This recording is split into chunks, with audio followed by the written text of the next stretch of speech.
আসসালামু আলাইকুম সবাইকে। এইচএসসি 25 ব্যাচ, ঈদ শেষ, এখন থেকে তোমার পড়াশোনা শুরু এবং একদম ভেরি নিয়ার তোমার এসে পড়তেছে হচ্ছে এইচএসসি। তো আমরা এই ভিডিওটাতে কথা বলবো কিভাবে লাস্ট 90 দিনে আমরা একদম শূন্য, একদম যদি চিন্তা করে একদম ভাই বিশ্বাস করো সব লজ্জা ভাঙ্গা বলতেছি, একদম শূন্য প্রিপারেশন। মানে আমি এমন একজন যে হচ্ছে রমজান মাসটা একদম কাজে লাগাইতে পারি নাই, অনেক প্ল্যান ছিল কিচ্ছু করতে পারি নাই, এখন আমি জিরোতে, এখনো লিটারালি জিরোতে আছে। এখান থেকে নিয়ে আমি এইচএসসি তে ভাই অ্যাটলিস্ট বুয়েটে আমি এলিজেবল হইতে চাই, অ্যাটলিস্ট এইটা আমি চাই ভাই, যে আমি ভাই 95% নাম্বার আমি টার্গেট রাখতেছি। যদি বুয়েটে 80% হয় হবে আলহামদুলিল্লাহ, বাট এইটা আমার টার্গেট। এই টার্গেটের যারা আছে তাদের জন্য এই ভিডিওটা। তো ভিডিওটা শুরু করার আগে এটা একটা কড়া ভিডিও হবে, বাট ভিডিওটার ভিতরে কিছু কথা আছে। সেটা হচ্ছে দেখো, কামব্যাক জিনিসটা কিরকম জানো? মানে আমরা এই জিনিসটার একটা কাইন্ড অফ আইরনি বানাইছি, একটা মিথ বানাইছি। এন্ড বিশ্বাস করো, আমরা খারাপ ছাত্রদের হয়ে কথা বলতেছি, এই জিনিসটা নষ্ট করছে হচ্ছে ভালো ছাত্ররা।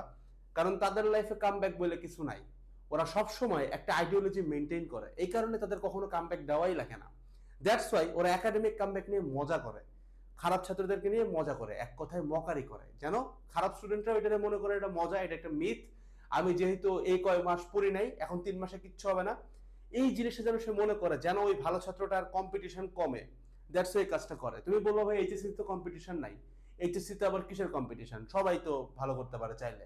ভাই এইচএসসি তে কম্পিটিশন না তো, তুমি যখন বুয়েট এলিজিবল হচ্ছ না, তুমি যখন ঢাবিতে এলিজিবল হচ্ছ না, যখন তোমার মেডিকেলের নাম্বার কাটা পড়তেছে, তখন তো ওর পিনিক। এই জিনিসটা জাস্ট বুঝতে হবে। দ্যাটস ওয়াই লাস্টে ভিডিওটার শেষ পোর্শনে আমি ওই জিনিসটা তোমাকে শিখাই দিব যে কি করার কারণে ভালো স্টুডেন্টদের কখনো কামব্যাক করতে হয় না। ওরা সব সময় একটা মোটামুটি স্ট্রেট লাইন গ্রাফে থাকে, মানে কখনো একদম নামে না, কখনো একদম উঠে না, ওরা সবসময় একটা অ্যাভারেজ লাইনে থাকে।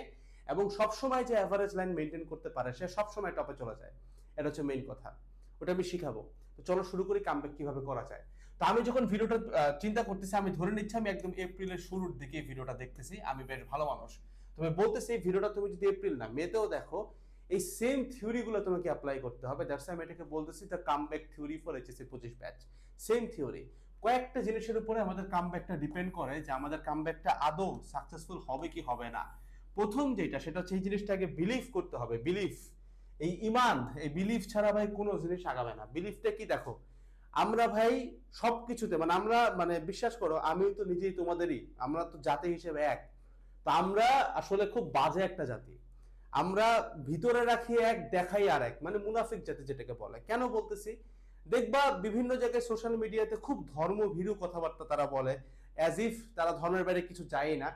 ওইদিকে একদম কোর যে বিলিফ এটাই তার ভিতরে নাই। বিশ্বাস করো, আমি বলতে খারাপ লাগে, আমি অনেক নিজের কাছের লোকদের মধ্যে দেখছি এই বিলিফটা তাদের নাই। সেটা হচ্ছে দেখো, আমরা আমাদের লাইফে এরকম অনেক কিছু হারাইছি, অনেক মানুষকে হারাইছি, অনেক জিনিস হারাইছি, অনেক অ্যাচিভমেন্ট হারাইছি যেটা আমরা কোনোদিন কল্পনা করি নাই। ইভেন এমন একটা ফ্রেন্ডকে হারাইছে যেটা আমি কোনোদিনও গ্রাফেও মিলাইতে পারবো না, যে ভাই এটা কিভাবে, আমি কখনো ভাবিও নাই যে একদিন আমাকে বিক্রয় করবে বা আমি ওকে হারাবো, বা আমি এমন একটা জিনিস হারাবো।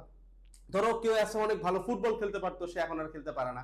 কেউ একজন খুব ফিজিক্যালি ফিট ছিল, এখন আর নাই। কেউ একজন পড়ালেখায় খুব ভালো ছিল, ক্লাস 5-8-এ অনেক ভালো রেজাল্ট করছে, বৃত্তি পাইছে, এখন সেটা নাই। তো এমন কিছু যেটা তোমার কাছ থেকে সৃষ্টিকর্তা কায়রা নিতে পারে, তাকদীর তোমার কাছ থেকে কায়রা নিতে পারে, যেটা তুমি কখনো কল্পনা করো নাই, তাহলে ভাই এমন কিছু কেন আসতে পারবে না যেটা তুমি কোনোদিন কল্পনা করো নাই? কেন তুমি এটা বিশ্বাস করতে পারতেছো না? তোমার কাছে আজকে লাগতে পারতেছে ভাই যে আমি ভাই কলেজের এক্সামে টাইনা পাস করতেছি, আর ওইখানে আমি চিন্তা করতেছি বুয়েটে এলিজিবল হবো, বুয়েটে চান্স পাবো, ঢাবিতে চান্স পাবো, রাবিতে চান্স পাবো। এটা তো ভাই ইম্পসিবল জিনিস। এইখানেই তোমার ইমানে প্রবলেম। তুমি তো জানো না ভাই, অনেক কিছু হারাইছো যেটা তুমি ক্যালকুলেট করতে পারতা না, তার মানে এমন অনেক কিছু আসতে পারে যেটা তুমি ক্যালকুলেট করতে পারতেছো না। প্রথমে বিলিভ যে ভাই কামব্যাক পসিবল, এটা নিয়ে যারা মকারি করে তাদেরকে সবসময় একটু আইডেন্টিফাই করে রাখবা, হয় ও খুব ভালো স্টুডেন্ট, নাইলে একটা গর্ধব। কেন? কারণ ভালো স্টুডেন্ট দেখেও তোমাকে স্ক্যাম করতেছে কাইন্ড অফ, যেন তুমি কোনোদিন এটা স্বপ্নই না দেখতে পারো। অথবা ওই ভালো স্টুডেন্টের পোস্ট শেয়ার করা দেখে ওই গর্ধবকে এটা শেয়ার দিচ্ছে, কারণ ও মনে করতেছে এটা সম্ভব না এবং এটাকেও মজা করতেছে। খারাপ স্টুডেন্ট হওয়া কখনোই একটা ক্রেডিট না ভাই, ভালো স্টুডেন্ট হওয়ার চেষ্টা করাটা একটা ক্রেডিট। ইভেন ভালো স্টুডেন্ট হওয়াটাও ক্রেডিট না, দা থ্রাইভ, যে আমি চেষ্টা করছি ভাই, সর্বোচ্চটা দিছি, এরপরে তাকদীরের রেজাল্ট যা আসবে সেটা বুঝে নিব পরে। এটা হচ্ছে ক্রেডিট, এটা বিলিভ করাটা। ফার্স্ট থিং ইজ ভাই, বিলিভটা রাখবে যে ভাই পসিবল, ভাই পসিবল, সবকিছু পসিবল, সম্ভব, just you have to give it your all. এবার আসো সেকেন্ড পয়েন্ট। এইটা একটা theory, time versus 1 by difficulty, মানে টাইম সমানুপাতিক 1 বাই ডিফিকাল্টি। মানে আমি যদি একটা গ্রাফ প্লট করি, একটা গ্রাফ যদি প্লট করি, এই বরাবর যদি আমরা টাইম দেই, এই বরাবর যদি ডিফিকাল্টি দেই, তাহলে সবসময় যে জিনিসটা দাঁড়ায় যে সময়ের সাথে সাথে আমাদের ডিফিকাল্টির গ্রাফটা একদম এক্সপোনেনশিয়ালি নিচের দিকে নামে, একদম নিচের দিকে নামে। তার মানে তুমি প্রথম দিনে যে ঈদের মধ্যে ফ্লো অনেকের নষ্ট হয়ে গেছে, প্রথম দিন এসে যখন পড়তে বসেছে তুমি দেখবা যে মনে হবে যে ভাই কিচ্ছু মাথায় ঢুকতেছে না, ঠিক আছে? প্রথম দিন অনেক হায়ার ডিফিকাল্টি বাট তুমি পড়তেছো, সেকেন্ড দিন সেম বাট পড়তেছো, থার্ড দিন পড়তেছো, এরকম করতে করতে একটা সপ্তাহ গেল। 8 নাম্বার দিনে তুমি আবিষ্কার করবা যে ভাই আমি এখন ডিফিকাল্টি গ্রাফটা অনেক নাইমা আসছে, মানে আমার কাছে এখন এতটাও কঠিন লাগতেছে না যেটা আমার 7 দিন আগে লাগতেছিল। এরকম করতে করতে একটা পর্যায়ে যাই তুমি দেখবা ভালো স্টুডেন্ট যে কার্ভে আছে ওই কার্ভে তুমি পৌঁছায় গেছো, এবং দেন তোমার লাইফটা একটা স্ট্রেট লাইন ফর্ম করবে। বাট এটা করতে কম পক্ষে 2 সপ্তাহ টাইম লাগে। এটা হচ্ছে একদম মিনিমাম নাম্বার, মানে 2 সপ্তাহ তোমাকে কামব্যাকে দিতে হবে। এবং এই 2 সপ্তাহ তোমাকে কাইন্ড অফ একটা আর্মি রেজিমেন্টে থাকতে হবে যে ভাই আমি এইটা কইরা ছাড়বো, this is the one and only way, এ বাদে আর কোনো ওয়ে রাস্তা এক্সিস্টই করে না। এই বিলিফটা রাখতে হবে, এই পুশটা দিতে হবে, কারণ এখানকার ম্যাজিক ফর্মুলা একটাই, এই যে একদিনে খুব কঠিন লাগলো, ডোন্ট কুইট। দ্বিতীয় দিনে সেম কঠিন, হালকা কম, ডোন্ট কুইট।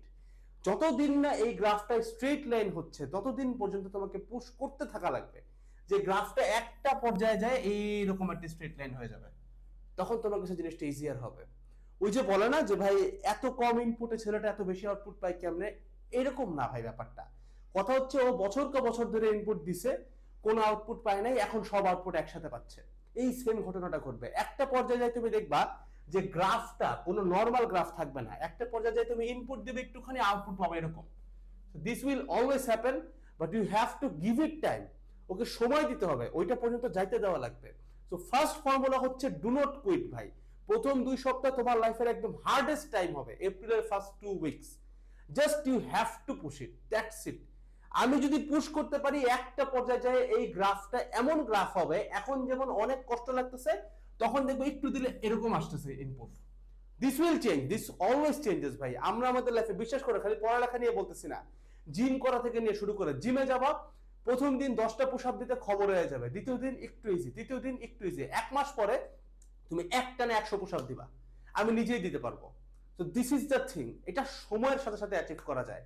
সো যে কোনো কিছুতে কামব্যাকের থিওরি হচ্ছে এটা মিনিমাম 2 সপ্তাহ আমাদের গ্রাফটা খুব বাজে থাকবে, বাট একটা পর্যায়ে এই গ্রাফিক্যাল ব্যাপারটাই চেঞ্জ হয়ে যাবে, ঠিক আছে? অনেক বক্তা আছে না যে 1 ঘন্টা কথা বলে 10 লাখ টাকা নেয়, কেন নেয় জানো? কারণ ওর লাইফে এমন সময় কাটাইছে যে তার ওই স্পিচ বা তার ওই জ্ঞানটা, আমি মানে ইসলামিক বক্তা ইনক্লুড করেই কথা বলতেছি, যে তার ওই জ্ঞানটাকে মানে লাইক ক্যাপচার করতে তার যে সময়টা লাগছে, এত ইনপুট, এখন যায় তার আউটপুটটা এক্সপোনেনশিয়াল কার্ভে যাচ্ছে। সেই জিনিসটা তোমার লাইফেও ঘটবে, but you have to wait. সে যদি চিন্তা করতো, মানে একজন বক্তা যদি চিন্তা করতো আমি প্রথমে আইসাই 10 লাখ টাকা নিব, পারতো না। তার সময় লাগছে, অনেকের আছে 10 বছর তার করা লাগছে, স্ট্রাগল করা লাগছে, নিজের এলমটাকে বাড়ানো লাগছে, দেন একটা পর্যায়ে দে কুড মেক ইট। তো তোমার ক্ষেত্রে সেম কথা আসবে। থার্ড ভাই, সর্বোচ্চ চেষ্টা করে ভাই কেউ বিফল হয় না। বিশ্বাস করো, দুনিয়া পৃথিবী তোমাকে খুব খারাপ একটা জিনিস শিখাইছে, সেটা হচ্ছে যে অনেক বেশি চেষ্টা করার পরেও আমি ব্যর্থ, এটা ঘটে না। একটা মানুষ যদি তার প্রত্যেকটা সেল, প্রত্যেকটা কোষ এটা বলতে পারে যে ভাই আমি আসলে সর্বোচ্চটা দিছি ভাই, মানে নিজেকে যদি বলতে পারে, দেখো তুমি আমাকে হয়তো বলবো ভাই সর্বোচ্চটা দিছি, but this is not the thing you tell yourself ভাই। নিজেকে তুমি কখনো সময় দাও না, হয় আসো ফোনে নাইলে স্ক্রল করো, এইটাই সবচেয়ে বিপদ। ডিপ্রেশনে গেলে মানে মানে প্রেয়ার্স এর নাম নাই, ওই হয় ডিপ্রেসিং কোনো গান, মানে আরো জিনিসটা বাড়াচ্ছে, এন্ড তুমি একটা লুপে, মানে you are not even giving you time. যখন খুব খারাপ লাগে যদি নিজেকে 2টা মিনিট টাইম দাও, নিজে 2টা মিনিট ভাবো, অনেক কিছুর সলভ কিন্তু আছে ভাই, অনেক কিছু সলভ আছে। উপরের দিকে তাকায় আল্লাহকে একবার ডাইকো, অনেক সলভ আছে। বাট আমরা কি করি, তখন আমরা একটা লুপে পড়ে যাই, হয় বন্ধু বান্ধবের সাথে মিশবো so that we don't feel bad, অথবা কোন একটা ভিডিও দেখবো so that we don't feel bad. এই যে ডিপ্রেশন টার্মটা লিটারালি একটা কমপ্লিটলি একটা ভাই স্ক্যাম বক্স, ঠিক আছে, একটা স্ক্যাম লুপের মতো তোমাকে ঘুরাবে। দ্য থিং ইজ, তুমি যদি নিজেকে জিজ্ঞাসা করো যে ভাই আমি কি আদৌ সর্বোচ্চ দিই, আদৌ, যদি উত্তর হয় হ্যাঁ ভাই, তুমি বিফল হইতে পারো না। কি অর্থে বিফল হইতে পারো না? এমন কি হইতে পারে ভাই যে আমি সব দিলাম, লিটারালি ভাই আমি নিজেকে নিজে বলতেছি আমি সব দিছি, মানে এর বাইরে ক্যাপাবিলিটি সৃষ্টিকর্তা আল্লাহ আমাকে দেয়ই নাই, আই গেভ দ্যাট মাচ, এখন কিছু আসলো না, নাও হোয়াট? এইবার হচ্ছে গিয়ে তাকদিরের কথা শোনো। কথা হচ্ছে এইটা যে যেহেতু আসে নাই, this is the best plan for you. অনেক মানুষ আছে, সেদিন আমি দেখছি বুয়েটের এক খুব সিনিয়র ভাই বাইর হয়ে ছিনতাই করছে ভাই, ছি। মানে লিটারালি বিশ্বাস করো কি বেহায়াপনা একটা কাজ, যে তুমি বুয়েটের একটা ছাত্র এবং গ্র্যাজুয়েটেড, তুমি ইঞ্জিনিয়ার, বাট তুমি কি করো, গাড়ির দোকানে যায় ছিনতাই করো। মানে তুমি লিটারালি 10টা গাড়ির কোম্পানি, মানে কোম্পানি বলতেছি 10টা গাড়ির মানে সেলার হইতে পারতা, তুমি রিটেল মার্কেট দিতে পারতা, হোলসেল মার্কেটে ঢুকতে পারতা, কত কিছু ছিল হালাল বইতে কামানোর, ব্যবসা এখন চিন্তাই করে। তার মানে তার ব্যাচমেটের মধ্যে অনেকেই ছিল যারা বুয়েটে চান্স পায় নাই, তারা দেখো গিয়ে ঠিকই এখন খুব ভালো কাজে করতেছে বা ভালো আছে। তুমি যদি কোনো কিছু মিস করে থাকো, তার মানে it's for your own good, but এটা কখন ফর ইউর ওন গুড, যখন তুমি সর্বোচ্চটা দিছো। এই গ্রাফটা একটু বুঝবা, ইকুয়েশনটা একটু বুঝবা। এইবার আসো ভাই, এই হচ্ছে কামব্যাকের প্রসেস। বলবা যে ভাই কোনো রুটিন কোনো প্ল্যান দিবেন না, ভাই ভাই বিশ্বাস কর ভাই, রুটিন প্ল্যানে চললে রমজানের 30টা দিন তোমার নষ্ট হইতো না, নষ্ট হয়েছে না। রুটিন প্ল্যানে চলে না, তবে আমাদের নিজেদের প্ল্যান অনুযায়ী তো আমরা আগাই। আমাদের ক্লাস কিন্তু ভাই 4 এপ্রিল থেকে শুরু হয়েছে, ঠিক আছে, 4 এপ্রিল থেকে শুরু হচ্ছে, এবং আমাদের এইখানকার ক্লাস মানে ফিজিক্স এন্ড ম্যাথ সিআরবি যেটা, এটা শেষ হবে হচ্ছে গিয়ে তোমার একদম 30 এপ্রিলে যায়। তার মানে পুরো এপ্রিল মাসটার ভিতরে আমাদের ফিজিক্স ম্যাথ শেষ হচ্ছে, এবং মেজরিটি ক্লাস কিন্তু বাকি। ফিজিক্সের হইছেই মাত্র 2টা কি 3টা ক্লাস, ঠিক আছে, মেজরিটি ক্লাস বাকি রুটিন ওয়াইজ, তো শেষ হয়ে যাবে এই এপ্রিল মাসটাতে। তুমি চাইলেও কিন্তু শেষ করতে পারো। ধরো ইজি একটা, তুমি যেহেতু চাবা এই প্ল্যানটা, আমি তোমাকে বলে দিই, ধরো ইজি প্ল্যান, তুমি এই পুরো এপ্রিল মাসটার মধ্যে যেভাবে হোক ফিজিক্স প্লাস ম্যাথ শেষ করো। আমাদের সিআরবি ক্লাস ডিউরেশন মাত্র 1 ঘন্টা কইরা। ফাউন্ডেশন ক্লাস যদি কেউ করতে চায়, মানে একদম ভাই আমি টপ লেভেলে নিব ব্যাপারটা, তাহলে তোমার এখানে পড়বে 2 ঘন্টা এভারেজ পার চ্যাপ্টার, 1 ঘন্টা পার চ্যাপ্টার সিআরবি ক্লাস, যেখানে আমরা সব বই সলভ করাই ম্যাথ, এন্ড 2 ঘন্টা হচ্ছে কি ফাউন্ডেশন থিওরি ক্লাস। 1 ঘন্টা ক্লাস করার জন্য তুমি যদি ফাউন্ডেশন ক্লাস না দেখো কোনো সমস্যা নেই, আমি বলে দেই ক্লাসের ভিতরে যে এইটুকু দেখো। ফাউন্ডেশন ক্লাস 2 ঘন্টা দেখতে হবে না, ইভেন তুমি জাস্ট 10টা মিনিট দেখো এখান থেকে, আমি ডিউরেশনও বলে দেই, ঠিক আছে। তো এটা হচ্ছে এপ্রিল। দেন আসো মে। মেতে তোমার দায়িত্ব হচ্ছে কেমিস্ট্রি এন্ড বায়োলজি শেষ করা। ভাই এত কম টাইমে ভাই ফিজিক্স আর ম্যাথ আমি যদি করে দিতে পারি, আমি যদি পারি, আমাদের পক্ষে চাইলেও বায়োলজি ম্যাথ বায়োলজি কেমিস্ট্রি নিয়ে কাজ করা এই মুহূর্তে সম্ভব না, কারণ আমরা চেষ্টা করতেছি ফিজিক্স এর ম্যাথ নিয়ে এমন সার্ভিস দিব ভাই, একটা কথা বাইরে আসবে না, ঠিক আছে, মানে একটা বাজে কথা আসবে না, এখন পর্যন্ত আসেও নাই আলহামদুলিল্লাহ। সেম কাজ আমরা কেমিস্ট্রি বায়োলজি নিয়ে করতে গেলে আমার কাছে মনে হচ্ছে যেহেতু জিনিসটা খুব রিস্কি, কারণ 1 ঘন্টা থেকে আমরা বলতেছি ভাই লিটারালি 90% অ্যাবভ আমরা বোর্ডে কমন দিচ্ছি, CQ MCQ both, it's very tough.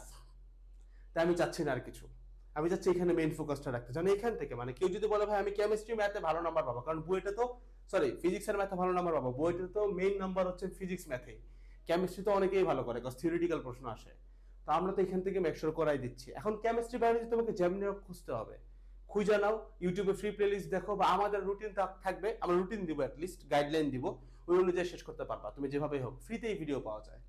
তো মেতে গেল এই দুইটা। এবার আসো জুন। জুনে পড়বা হচ্ছে তোমার ইংলিশ, বাংলা, আইসিটি। অনেকে বলবে ভাই জুনে যাই আমি পড়বো, এটা তো আমি জীবনেও খুলি না। একটা জিনিস বুঝ ভাই, তুমি যদি আজকে ইংলিশ, বাংলা, আইসিটি পড়ো, তুমি যদি আজকে সব কবি পরিচিতি পড়ে ফেলাও, আজকে যদি সবগুলো প্রোগ্রামিং পড়ে ফেলাও, তুমি কি আদৌ এটা পরীক্ষার আগে রাতে মনে করতে পারবা? মনে থাকবে তোমার? তুমি এত ভালো মানুষ? আমার তো থাকতো না। দ্যাটস আমি বলতেছি ভাই, যেহেতু ভুলাই যাবা, তাহলে এখন আর টাইমটা নষ্ট করো না, জুনে পড়ো, লাস্ট টাইমে পড়বা, জুনের 26 তারিখে পরীক্ষা, তখন যদি পড়ো তাহলে দেখবা ভুল বা কম মাথায় থাকবে। দ্যাটস ওয়াই এটা হচ্ছে লাস্ট মান্থের পড়া।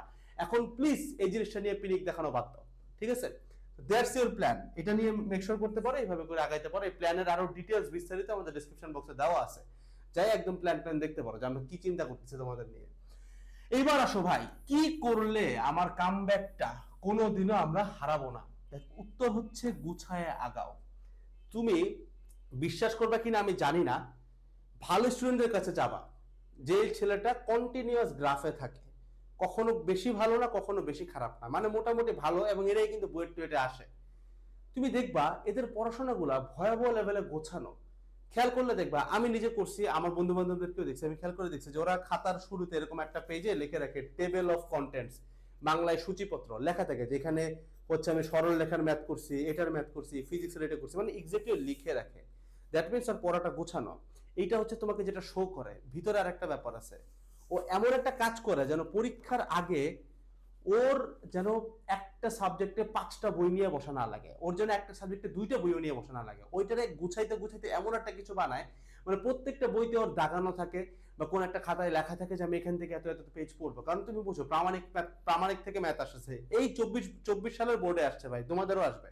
প্রামাণিক থেকে আসতেছে, সেলো থেকে আসতেছে, তপন থেকে আসতেছে, ইসাক থেকে আসতেছে, টেস্ট পেপার থেকে আসতেছে, 5টা বই নিয়ে পড়বা লিটারালি ফিজিক্স ফার্স্ট পেপারের আগে? Is it even possible? এটা তো মানে একদম তোমার ক্লাসের যে ফার্স্ট বয় ও পারবে না ভাই, তুমি কেমনে পারবা? সো ও তো এই কাজটা করে না। ও জাস্ট কি করে, সবকিছু গুছায় রাখে যে আমি দেখবো কি। এই যে গুছানো থাকলো না, এখন তুমি চিন্তা করো, তুমি যখন মনে করো, ধরো তোমার কাছে মনে হচ্ছে ভাই কামব্যাক একবার দিলেই হয়ে গেছে, বাট না ভাই, এই ঘটনাটা অনেকেরই ঘটবে। দেখবে যে 1 সপ্তাহ পরে আল্লাহ না করুক জ্বর এসে পড়ছে, 2 দিন পরও নাই, এখন কিছু সব ভুইলা। এখন বুঝো, তুমি ধরো এই যে 2 সপ্তাহ টাইনা টুইনা পড়লা, 2 সপ্তাহ পড়ার পরে এখন ধুপ করে একদিন আল্লাহ না করুক তোমার জ্বর আসলো, 3 দিন গেল লাইফ থেকে, সব গেলা ভুইলা। আবার এই 2 সপ্তাহ আনতে হবে না, আবার সেই একই গ্রাফে পড়বা না তুমি? অনেক কঠিন লাগবে, আস্তে আস্তে চেঞ্জ হবে। কি দরকার? ভালো স্টুডেন্ট যেটা করে, ভালো স্টুডেন্টের কি জ্বর হয় না? তুমি দেখবো ভালো স্টুডেন্ট ম্যাক্সিমামে রোগী হয়, মানে রোগা হয়, মাসের মধ্যে 3বার জ্বর আসে। ওই কি করে জানো? ওর যেহেতু সব গোছানো থাকে, ওর কিন্তু জিনিসটা রিভাইজ দিয়ে ব্যাক আনতে খুব একটা সময় লাগে না। তোমার হয়তো লাগতেছে কামব্যাক দিতে 2 সপ্তাহ, ওর লাগতেছে 2 ঘন্টা, বিকজ ওর সব গোছানো। ও তোমার মতো 5টা বই নিয়ে বসবে না, ও 5টা বই নিয়ে তোমারে পেনিক দেখায়, বাট ও পরে কি 5টা বই থেকে গোছানো কন্টেন্ট একটা জায়গায় পড়ে। যেখানে আমরা এই যে সিআরবির লাইভ ক্লাসগুলোতে যে কাজটা করি, ওই সেম কাজটা নিজে করে। আমি করতাম, ঠিক আছে, আমিও তো করতাম, বইটা পড়তেছি বুঝতে, সেম কাজটা আমিও করে গেছি, এটা এখন জাস্ট আমি তোমাদের জন্য করে দিচ্ছি। এই কাজটা তোমাকে নিজে হইলেও করতে হবে। এটা যদি করতে পারো, তাহলে আগামী 3 মাস বাদ দাও, একদম অ্যাডমিশন টাইম পর্যন্ত তোমার কোনোদিনও কামব্যাক নিয়ে পেন খাওয়া লাগবে না। কামব্যাকটা তুমি ধরে রাখতে পারবা। তখন এটা তোমার কাছে আর ওই মিথ মনে হবে না, তখন এটা তোমার কাছে আর কোনো আইরনি মনে হবে না। তোমার তখন এই জিনিসটা থাকবে, দেন তখন তুমিও মজা নিতে পারবা। আমি বলতেছি না মজা নাও, বাট বললাম যে তখন তোমার এটার পেন হবে না। So that's all about the whole video ভাই। তোমাদের উপর অনেক আশা ভরসা নিয়ে এই ভিডিওটা আমি বানাইছি। আমি বিশ্বাস করি এইচএসসি 25 ব্যাচ, এই ভিডিওটার পরে তুমি এই 0 থেকে টপ এই প্রস্তুতির ভিডিও আর দেখবা না ভাই, প্লিজ বাদ দাও। এখন তোমার নিজের পড়তে হবে। তোমাকে প্ল্যান দিলাম, রুটিন দিলাম, তোমাকে আমি জানাইও দিলাম কিভাবে আমরা 2 সপ্তাহে কামব্যাক করতে পারি। It's all upon you, I am counting on you ভাই। তোমার উপর আমি নির্ভর করতেছি অনেকভাবে। আমি ভিডিওটা তোমার জন্য বানাইছি, তোমার যদি কোনো আউটপুট দিতে না পারো, তাহলে আমি ভিডিওটা বানাইলাম পাকেন। So give it your all. And আজ থেকে হয়তো 2 মাস পরে বা 3 মাস পরে বা অ্যাটলিস্ট 2 সপ্তাহ পরে আসা হইল, একটা কমেন্ট দিয়ে যায় যে ভাই সেদিন থেকে পরিশ্রম করছিলাম, আমার তরি এখনো ডুবে নাই, নৌকা ডুবে গেছে বাট আমার তরি এখনো ভাসতেছে, ঠিক আছে? এটার জন্য অ্যাটলিস্ট কমেন্ট করে যেতে পারো। That's all over the whole video. দেখা হচ্ছে নেক্সট ভিডিওতে। সবাই ভালো থাকবা। আসসালামু আলাইকুম সবাইকে।